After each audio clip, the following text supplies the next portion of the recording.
I still remember the day I signed the lease for our two-bedroom apartment in Austin, Texas. It was 3 years ago on a sunny October afternoon. Sarah stood beside me, squeezing my hand as I put my signature on the dotted line. We were so excited about building our life together in that space. We spent weekends painting the walls a warm shade of cream, arranging furniture we had saved up for months to buy, and dreaming about the future we would create within those walls.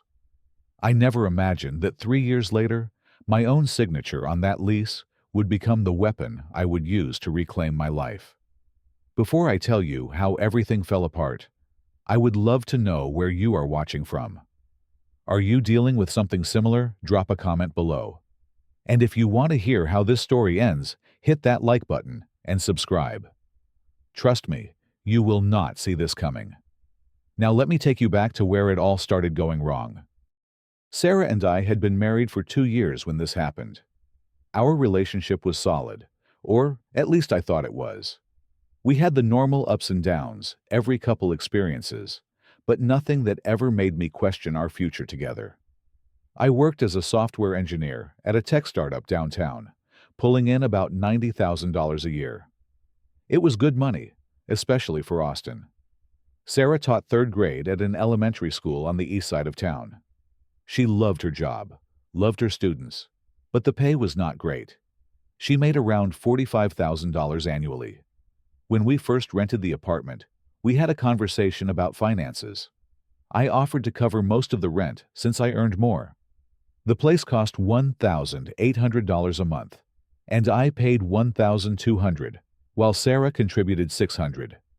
She handled the utilities and groceries, which seemed fair to both of us. The lease was in my name, only because my credit score was higher, and the landlord, Mr. Patterson, preferred it that way. At the time, it felt like a practical decision. Just paperwork, nothing more. Our apartment was not huge, but it was perfect for the two of us. The second bedroom had become my home office. I worked remotely 3 days a week, and I needed a quiet space with a door I could close during meetings. I had set it up exactly how I wanted it. A standing desk by the window, 2 monitors, a comfortable chair that had cost me $400, and shelves lined with technical books, and a few sci-fi novels I read to unwind. Sarah's mom, Linda, lived in Dallas, about 200 miles north of us. She was 58 years old, recently retired from her job as an office manager, and she had always been a presence in our lives. Not always a welcome one, if I am being honest. Linda had strong opinions about everything: how I dressed, what I ate, how I spent my free time. She had this way of making comments that sounded like advice, but felt like criticism. During our visits to Dallas, she would say things like, "Those tech jobs are not real work, Scott. You just sit at a computer all day." Or she would look at my hoodie and jeans and shake her head. "A man should wear a suit, not hoodies. You are representing my daughter now." I bit my tongue. I always bit my tongue because I loved Sarah, and I knew how much her mother meant to her. Sarah's father had left when she was 12, and Linda had raised her alone. That bond between them was strong, maybe too strong. Sarah felt guilty if she did not call her mother every other day. She felt anxious if Linda seemed unhappy. And Linda had a talent for seeming unhappy whenever she did not get her way. One Friday evening in September, Sarah's phone rang during dinner. I could tell from her face it was Linda. Sarah stepped into the bedroom to take the call, and when she came back 20 minutes later, her eyes were red. She had been crying. My stomach dropped. I thought something terrible had happened. "What is wrong?" I asked, setting down my fork. Sarah sat down across from me, twisting her napkin in her hands. "Mom called. She says she has been feeling really lonely in Dallas. Her apartment rent went up again, and she is struggling to afford it on her pension. She mentioned her blood pressure has been high, and she does not like living alone anymore." I nodded, waiting for the other shoe to drop. She asked if she could move in with us. Just for a while. Until she gets back on her feet. There it was. I felt my chest tighten. I tried to keep my voice calm. How long is a while? Sarah looked down. She said just until she figures things out. Maybe a few months. I took a deep breath. I could already see the problems forming like storm clouds on the horizon. Sarah, we only have 2 bedrooms. I work from home. I need that office. And honestly, your mom and I do not always see eye to eye. Having her here might create tension. Sarah's face crumpled. She is my mom, Scott. She raised me alone after Dad left. She has no one else. Do you know how hard it is for her to ask for help? I did know. Linda was proud. Asking to move in must have hurt her pride. But I also knew what it would be like to have her in our space every single day. I tried to offer a compromise.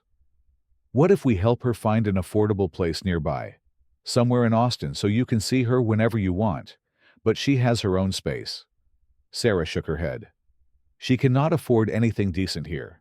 You know teacher salary does not go far, and I cannot support her and help with our bills. You make good money, Scott. We have the space. That stung. It was true I made more, but the implication felt like she was saying I was selfish for hesitating. I tried to explain that it was not about money. It was about boundaries, about our privacy, about the fact that Linda already made me feel uncomfortable in small doses. Are you saying this is not my home too? Sarah's voice rose. Just because the lease is in your name, does that mean I do not get a say? That is not what I am saying at all, I replied, keeping my tone even. I just think we should talk through the logistics before we agree. This is a big change. We went back and forth for another hour. Sarah cried. I felt like a villain. Eventually, exhaustion and guilt wore me down. Fine, I said. But just for a few months, okay? We need to set a timeline. Sarah's face lit up with relief. She hugged me, thanked me, promised it would be temporary.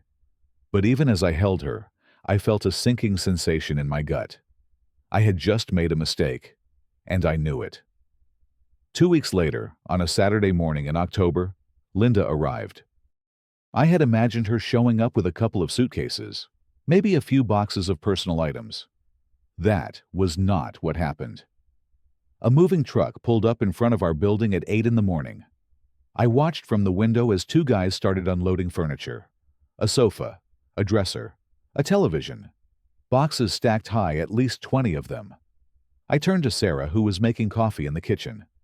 I thought your mom was staying temporarily. Why does she have a truck full of furniture? Sarah avoided my eyes. She had to break her lease in Dallas. It made sense to bring everything instead of paying for storage. That was the first real red flag. Breaking a lease meant Linda was not planning to go back anytime soon. This was not a temporary situation. This was a permanent move, and no one had bothered to tell me. Linda came through the door like she owned the place. She barely said hello to me before she started directing the movers. Put the sofa there. No, not there. Against that wall. The dresser goes in the second bedroom. Linda, that is my office, I said. She looked at me like I had said something ridiculous. Well, I need somewhere to sleep, Scott. You can work at the dining table. I stared at her, then at Sarah. Sarah just shrugged like this was a reasonable request. My office. The space I had spent months setting up.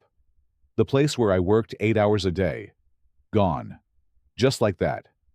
And I was supposed to work at the dining table hunched over my laptop with no privacy, no quiet, no door to close. I did not argue. Not then. I figured I would talk to Sarah later once Linda was settled. But later never came because Linda kept finding new things to take over. By the end of the first week, my office was unrecognizable. Linda had pushed my desk into a corner and set up her own bed, her dresser, and a small television. My bookshelf was shoved into the closet. My comfortable chair was moved to the living room where Linda complained it did not match the decor. I was working from the dining table, and let me tell you, 8 hours a day on a wooden chair with no lumbar support is brutal. My back ached constantly, but the furniture was just the beginning. Linda started rearranging other things.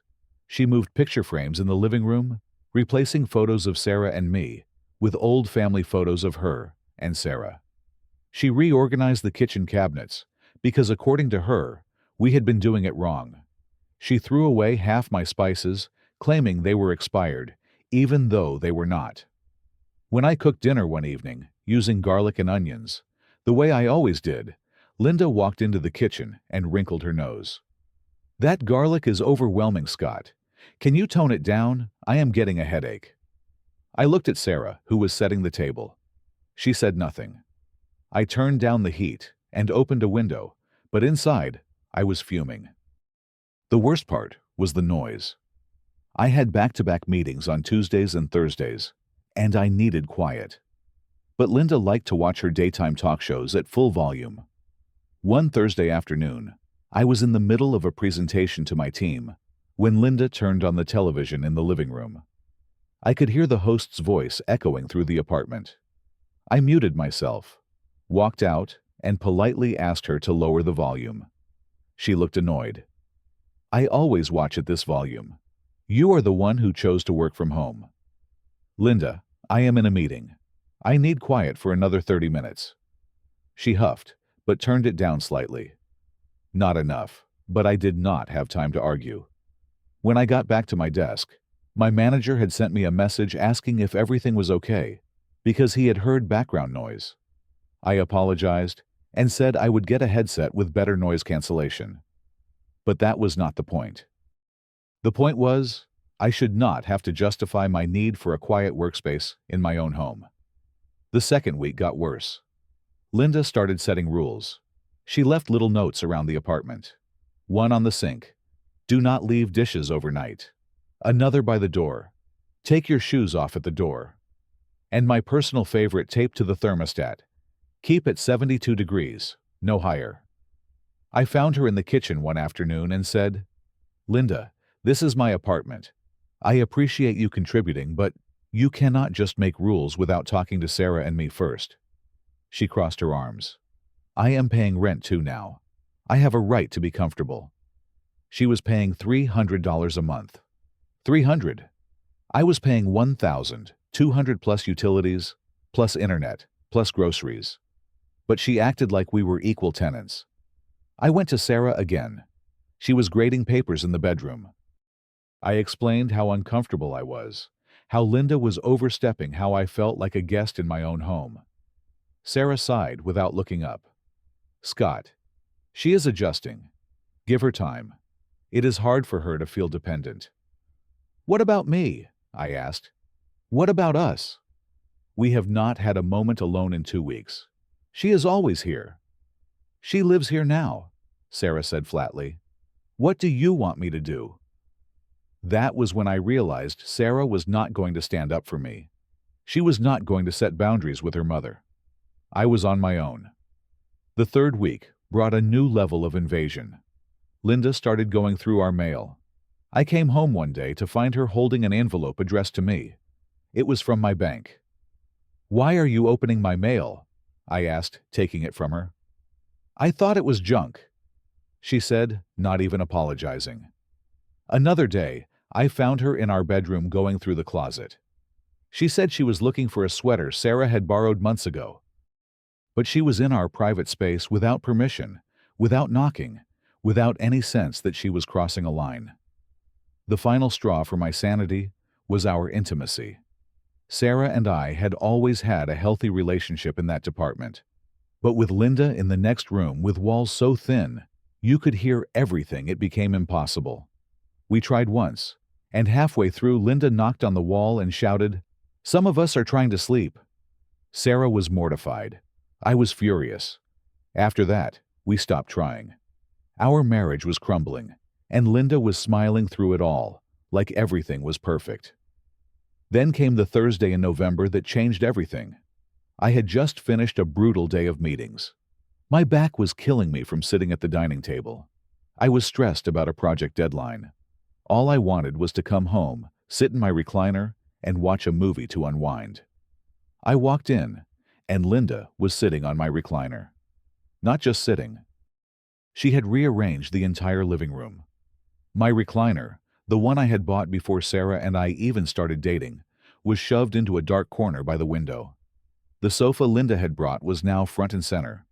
The coffee table was moved. The rug was different. It looked like a completely different apartment. "What happened here?" I asked, trying to keep my voice steady. Linda did not even look up from her magazine. "I rearranged the furniture. It flows better now. You will get used to it." Something in me snapped. Not loudly, not dramatically, just a quiet, cold break. "Linda," I said, "can we talk about changes before you make them? This is my home too." She finally looked at me, her expression icy. "This is my home too, Scott." Sarah agrees with me. The old layout was cramped. I went to find Sarah. She was in the kitchen stirring a pot of soup. I asked her if she knew Linda was going to rearrange everything. "Scott, it is just furniture," she said, not even turning around. "Why does it matter?" "It matters because no one asked me. It matters because I am being treated like I do not live here." Sarah spun around, her face flushed. "She is my mother. She has nowhere else to go. Why are you being so selfish?" "Selfish," I repeated. "I gave up my office. I work at a dining table. I cannot have a conversation without her listening. I cannot watch TV without her complaining. I cannot exist in my own home. And you think I am selfish?"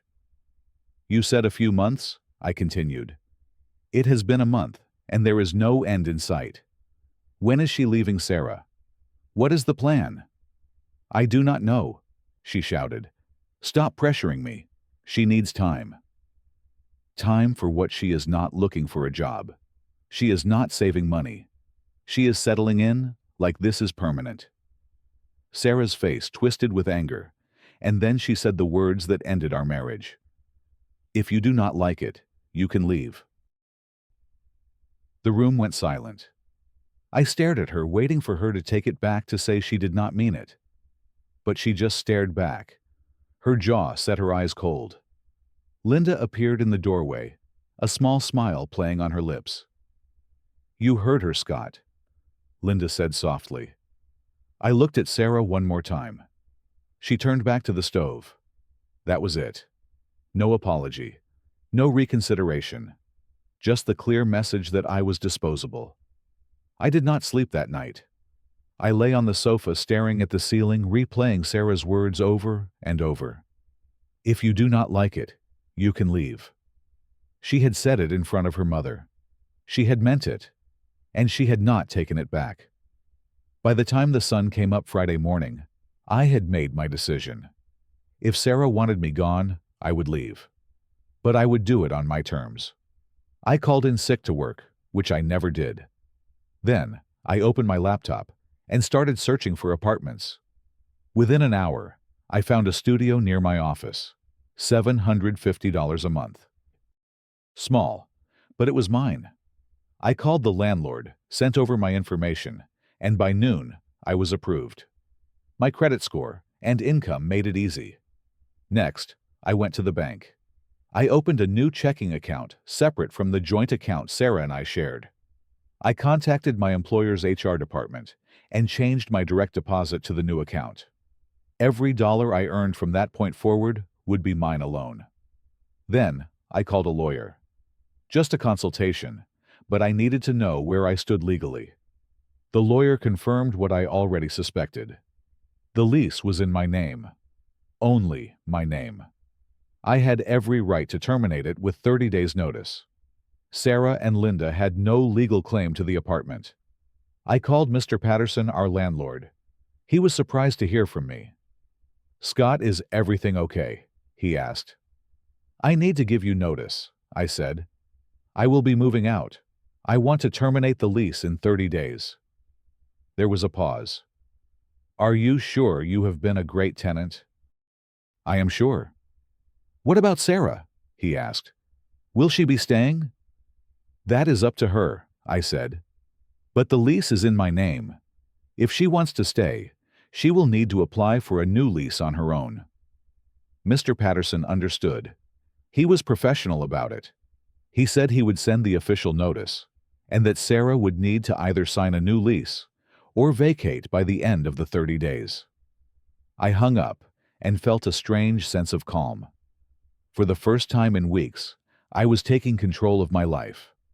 That afternoon, I rented a small moving truck. I started packing my things: clothes, laptop, books, my recliner, some kitchen items I had bought. I was methodical, quiet. I did not want drama. I just wanted out. Sarah came home around 5 in the evening. She walked in and froze when she saw the boxes. "What are you doing?"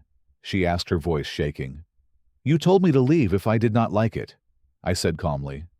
"I am leaving." Her face went pale. "I did not mean it literally. I was just upset." "You said it in front of your mother," I replied. "You meant it." She stepped closer, tears forming in her eyes. "Scott, please. We can work this out. I will talk to her. We will set boundaries." I shook my head. "It is too late for that, Sarah. I have been asking for boundaries for a month. You chose her every single time." Linda appeared from the hallway, her arms crossed. "Good riddance," she said. "Sarah deserves better than someone who cannot even handle a little compromise." I looked at Sarah, waiting for her to defend me, to tell her mother to stop. But Sarah said nothing. She just stood there crying silently. "I will be out in an hour," I said. "By the way, I called Mr. Patterson this morning." Sarah's eyes widened. "What does that mean?" "The lease is in my name," I said. "I terminated it. You have 30 days to either sign a new lease with him or find somewhere else to live." The realization hit her like a truck. Her face went from pale to white. "You cannot do that." "I already did." Linda's confident smirk vanished. "You are kicking us out." "I am moving out," I corrected. "What you do after that is your problem. You told me to leave, so I am leaving, but I am not paying for you to live here." Linda sputtered, trying to find words. Sarah just stared at me, her mouth open. I finished packing, loaded the truck, and walked out the door. I did not look back. The next 30 days were surreal. I moved into my studio apartment, set up my workspace properly for the first time in a month, and felt my stress levels drop immediately. Sarah called me at least 20 times. I did not answer. She texted begging me to reconsider, to come back to work things out. I blocked her number. I heard through a mutual friend that Sarah and Linda tried to get Mr. Patterson to let them stay, but neither of them had the income to qualify for the lease on their own. Linda refused to go back to Dallas out of pride. Sarah could not afford the $1,800 rent on her salary. On the day of the eviction, Mr. Patterson followed through. Sarah and Linda had to move out. I heard they stayed with one of Sarah's friends temporarily. Eventually, Linda had no choice but to move back to Dallas and live with her sister. Sarah sent me one last email, a long apology, where she admitted she had been wrong, that she should have stood up for me, that she wanted another chance. I read it. I felt sad, but I did not respond. A month later, I filed for divorce. The first few months after I left were hard. I would wake up in my studio apartment and feel a wave of loneliness. I questioned myself constantly. Had I been too harsh? Could I have tried harder?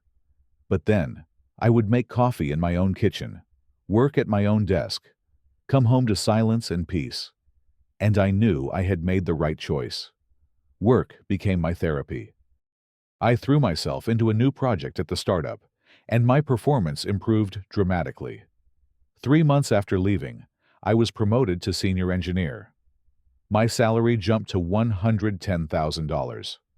The irony was not lost on me. I was thriving without the weight of that broken marriage on my shoulders. I reconnected with old friends I had neglected. Marcus, my best friend from college, invited me to go hiking every weekend. I joined a local running club and met new people who knew nothing about my past. It felt good to be just Scott again, not Sarah's husband, not the guy trapped in his own home. Slowly, I started to rediscover who I was. I realized I had lost myself in that marriage. I had bent and compromised and swallowed my own needs until there was nothing left of me. I learned that love should not require you to disappear. I learned that boundaries are not selfish. They are survival. After 6 months, I felt lighter. I did not hate Sarah or Linda. I just felt sad for what could have been if Sarah had been willing to stand up for us for our marriage, instead of letting her mother control everything. Looking back, I understand now that respect is the foundation of any relationship. You cannot love someone more than you love yourself. You cannot sacrifice your own well-being and expect the relationship to survive. Sarah loved her mother, and that was not wrong. But she did not know how to balance that love with her commitment to me. She let Linda run our lives, and it destroyed us. I do not blame Linda for wanting to be close to her daughter. But she had no respect for boundaries, no understanding that her presence was suffocating us. She believed being a mother gave her the right to take over, and Sarah let her. As for me, I learned that I should have spoken up sooner. I should not have let things build until I exploded. I should not have been afraid to disappoint people who were not respecting me. About a year after everything happened, I started dating again. I met Emily, a 29-year-old architect, at a coffee shop. She was kind, independent, and when I explained early on that I valued my personal space and needed clear communication, she did not see it as a red flag. She respected it. We have been together for 6 months now, and it is the healthiest relationship I have ever had. Sometimes I wonder where Sarah is now.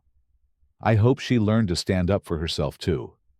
I hope she found the courage to set boundaries with her mother. We both deserved better than what we gave each other. I left that apartment, but in doing so, I found myself. And that signature on the lease. It was not just a legal document. It was a reminder that I had the power to choose my own life all along. So here is my question for you. Have you ever been in a situation where you had to choose between keeping the peace and keeping your sanity? How did you handle it? Drop your story in the comments below. I read every single one, and I would love to hear your perspective. If this story resonated with you, please hit that like button. Subscribe to the channel if you have not already, because I share more stories like this every week. And share this video with someone who might need to hear it. Sometimes, people need permission to put themselves first. Thank you for watching, for listening, and for being part of this community. I hope you find the courage to set the boundaries you need, to walk away from situations that do not serve you, and to choose yourself when no one else will. Take care of yourselves out there. You deserve respect, peace, and a home that actually feels like home.